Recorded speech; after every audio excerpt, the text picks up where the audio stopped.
Des violences et autres châtiments corporels subis par les citoyens en milieu carcéral, femmes et enfants violés, autant de sombres clichés vécus au Cameroun.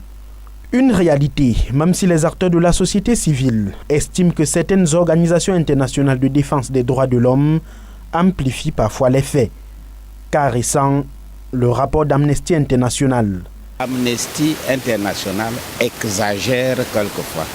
Les choses que nous voyons sur place ici, tout est déformé au niveau international. Parfois, ce qu'on dit n'est pas vraiment ce qui se passe sur le terrain. Bon, ils appréhendent. Parfois, là où je les accuse parfois, quand ils arrivent, sont dans les hôtels, ils ne descendent pas au fin fond du village pour voir la réalité. Entre appréhension et mode d'enquête à tête chercheuse, la mise en application des textes et autres conventions relatifs à la défense des droits de l'homme connaît cependant une évolution au Cameroun. Il est constant qu'un effort est fait au niveau du gouvernement pour que ces droits soient mis en application, mais il reste à faire énormément. Tout n'est pas encore appliqué à la lettre, mais il y a beaucoup d'efforts qu'on note sur l'application des différents textes et conventions.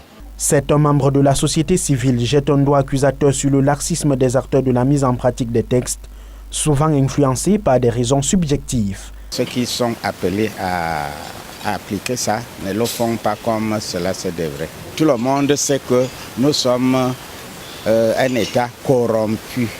Le Cameroun a encore du chemin à faire pour la pratique effective des droits de l'homme et des libertés, la forme et le fond des textes ne souffrant d'aucune contestation.